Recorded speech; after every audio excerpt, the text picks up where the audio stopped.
तो मेरी बात में तवज्जो करना। आला हजरत फाज़िल बरेलवी रहमतुल्लाह अलैह के जमाने में लोगों ने कहा कश्श शकल है जी, वो क्या है? जमीन चीजों को अपनी तरफ खींचती है। ये नजरिया कब बना? एक साइंसदान ना बैठा था दरख्त के नीचे, तो उसने देखा कि सेब गिरा है तो वो भी जमीन पे आया है, अमरूद टूटा है तो वो भी जमीन पे आया है, अनार टूटा है तो वो भी जमीन पे आया है। तो कहने लगा जमीन में कशिश है, हर शय को खींचती है, और कश्श शकल का नजरिया बन गया। आला हजरत रहमतुल्लाह अलैह तक जब बात पहुंची तो आप फरमाने लगे साइंसदान पागल हो गए। साइंसदानों की जो अच्छी बात होगी वो मानी जाएगी, लेकिन जो बात दुरुस्त नहीं होगी वो तस्लीम नहीं की जाएगी।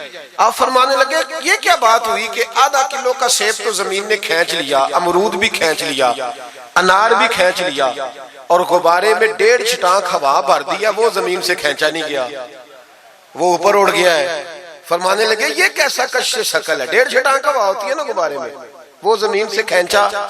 आला हज़रत फरमाने लगे असल कश्श शकल नहीं, असल बात यह है कि हर चीज अपनी असल की तरफ लौट जाती है, हर चीज अपनी असल की तरफ। फरमाने लगे हवा की असल ऊपर है तो गुब्बारा उसे ऊपर ले गया। अनार, सेब, अमरूद जमीन से पैदा हुए थे तो वापस जमीन पे आ गए, वापस। आज भी डॉक्टरों ने बड़ा परेशान किया हुआ है, हम लोग जाते हैं सुन सुना के आ जाते हैं, इल्म नहीं ना होता। अल्लाह करे हम आला हजरत को पढ़ने वाले भाई भाई हमें समझ आए हमारे बुजुर्ग हमारा तहफ्फुज कहाँ का। डॉक्टर के पास जाएं, डॉक्टर साहब बच्चा बीमार है, तो डॉक्टर साहब कहते हैं किसी को खांसी तो नहीं घर में, किसी को नजला तो नहीं, पहले तो नहीं किसी को बुखार, तो पूरा इंटरव्यू दे लेते हैं भाई उसकी क्या वजह जी, अगर हो तो फिर कहने लगे अगर किसी को बुखार हो तो फिर बच्चे को भी हो जाता है, किसी को खांसी हो तो बच्चे को भी। समझ आ रही है? कहते हैं ना डॉक्टर इस तरह से, ये बीमारी किसी और को तो नहीं फैमिली में। तो मैंने कहा डॉक्टर साहब आप क्या बात कर रहे हैं? नबी पाक सल्लल्लाहु अलैहि वसल्लम ने फरमाया है कि बीमारी मुताद्दी नहीं होती, एक से दूसरे को नहीं लगती बीमारी, एक से दूसरे को। ये सही बुखारी में मौजूद है। नबी पाक सल्लल्लाहु अलैहि वसल्लम से एक शख्स ने कहा हुजूर मेरे ऊंट को खारिश पड़ गई, और वो जो ऊंट खड़ा है उसकी वजह से पड़ गई है। तो क्या मेरे महबूब का समझाने का अंदाज है? मेरे करीम रसूल फरमाने लगे तेरे ऊंट को तो उस ऊंट से खारिश पड़ी है, बता उस ऊंट को कहां से पड़ी थी? तेरे ऊंट को तो वहां से पड़ी, कैसा अंदाज है? उसको कहां से पड़ी? बंदा चुप कर गया, कहने लगा या रसूलल्लाह उसे तो कुदरती पड़ गई है। तो हुजूर फरमाने लगे फिर इसे भी कुदरती पड़ी है। डॉक्टर कह रहा है जनाब खांसी है तो खांसी लग गई, शुगर है तो शुगर। ओ भाई सुन, अगर तू ये कहेगा ना कि एक से दूसरे को बीमारी लगती है, तो जिसकी माँ फालज की मरीज है उसके बच्चे उसकी खिदमत करेंगे?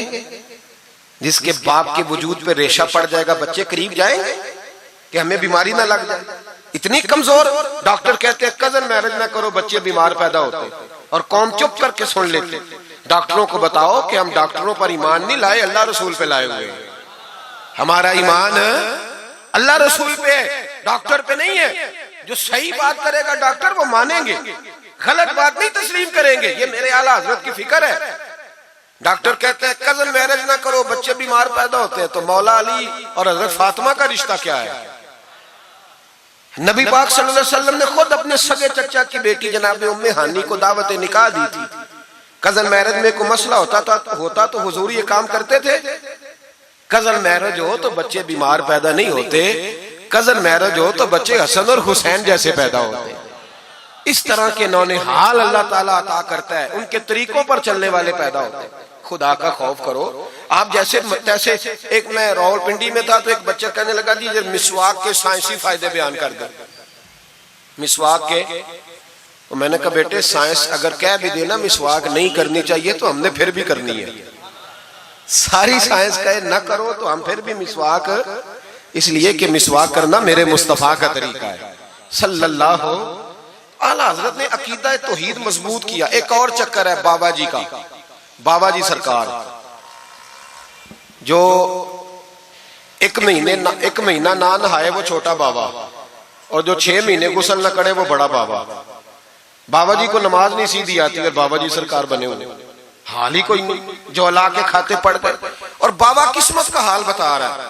दरवाजे पे रोटियां मांगने आते हैं, किस्मत का हाल बताते हैं। अपनी इतनी खराब है कि मांगते फिर रहे, और कौम बेचारी हाथ दिखा रही है, हाल बता रही है। अपना ये बेड़ा गर्क हुआ। मुझे आपका तो नहीं पता, हमारे देहातों में ना ये कभी कभी सोना भी डबल करते थे मांगने वाले।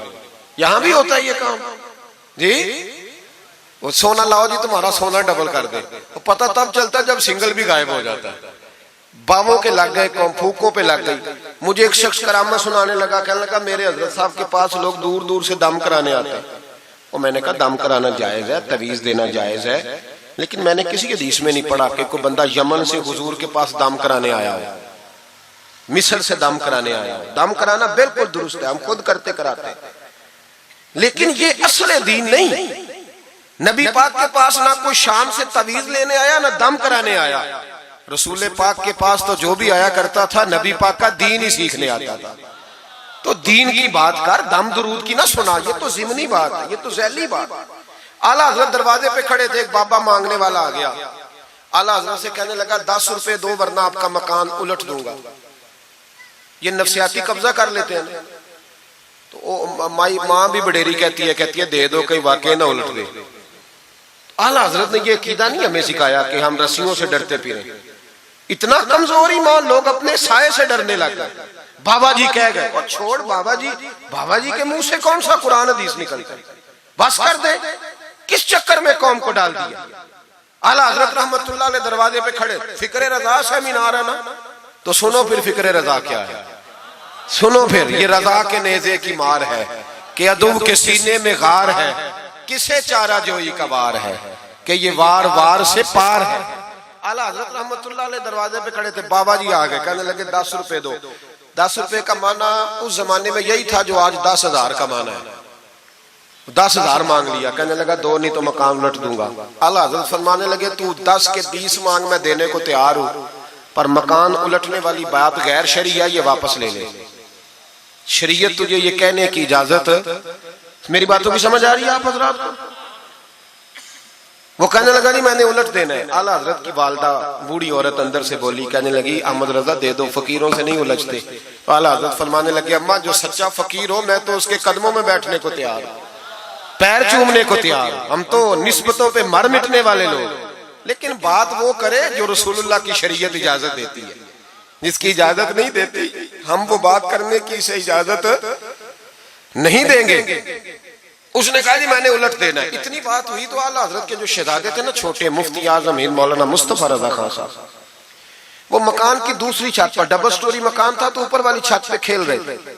उनका पैर फिसला, वो गर्दन के बाल अंदर गिर गए, अंदर से शोर उठ गया, बच्चा गिर गया। बच्चा वो फकीर भी सीधा हो गया, देखा ना नहीं ना पैसे दिए, तो शहजादे गर्दन के बाल गिरे ऊपर वाली मंजिल से। लेकिन सुन्नियों किधर खो गए मैं और आप? मेरे आला हजरत का अकीदा सुनो। फाजिल बरेलवी अंदर नहीं गए, हालांकि हुजूर अलैहिस्सलाम का फरमान मौजूद है कि औलाद आदमी को बुज़दिल कर देती है, औलाद के हाथों बंदा कमजोर हो जाता है। अंदर नहीं गए, वहीं खड़े रह के कहने लगे अम्मा मेरा एक बेटा है, मेरा 1000 भी हो तो मैं सारा नबी पाक की शरीयत पे कुर्बान कर दूंगा, लेकिन किसी बावे की मैं गलत बात मानने को तैयार है। आला हजरत की जुबान से ये लफ्ज निकले तो साहबजादे उठ के दौड़े आए, कहने लगे अब्बा जी जरा इधर तो देखें, मैं दूसरी मंजिल से गिरा हूं पर मुझे खराश भी कोई नहीं आई, मुझे खराश भी कोई नहीं आई, देखे मेरे कपड़ों को मिट्टी भी नहीं लगी। आपके 2-3 मुरीद खड़े थे, कहने लगे हुजूर ये आपकी करामत है।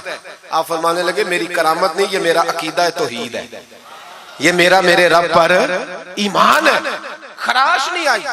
अब उस फकीर को फरमाने लगे आला हजरत के तू कहता था मकान उलट दूंगा, चल उलट ना, फिर 10 रुपए नहीं लेने, उलट। चुप कर गया। तो आला हजरत, लोग कहते हैं मौलवी साहब के पास क्या है? जिसके सीने में रसूलुल्लाह का दीन है उसके पास कुछ नहीं, तो फिर किसी के पास भी कुछ नहीं। हाँ जिम्मेदारी से कह रहा हूं, किसी के पास कुछ नहीं। अगर जिसके सीने में कुरान और सुन्नत का नूर है, अगर उसके पास ही कुछ नहीं। सुनो, आला हजरत ने अपना जूता उलट दिया, फरमाने लगे अगर ताकत है तो मेरा जूता सीधा करके दिखा। तो मकान उलटने की बात करता है ना, पंजाबी का एक शेर है, आपकी समझ में आ गया तो ठीक है, ना आया फिर भी ठीक है। वो एक पंजाबी के दरवेश कहा करते थे, एक सिठ ते पखड़ा कुआर गंदल, असी और भी बूटियां जानने। पता है हमें सारे गुरुओं का है, चलो करामत ना दिखाएं तो बात अलग है, पर खबर हमें है। फरमाया चलो सीधा करो, उसने पूरा जोर लगाया पर जूता सीधा पसीने आ गए तो कहने लगा जी मैं माफी मांगता हूं, आज के बाद ऐसी बात नहीं करूंगा। आला हजरत वली थे तो वली सखी होता है, जेब से हाथ निकालने फरमाया तू 10 मांगता था, अल्लाह 20 लेके जा, लेकिन गैर शरी बात खुदा रा बस करो। जो हमें हमारे बुजुर्गों ने नजरियात दिए उन पर कायम रहो।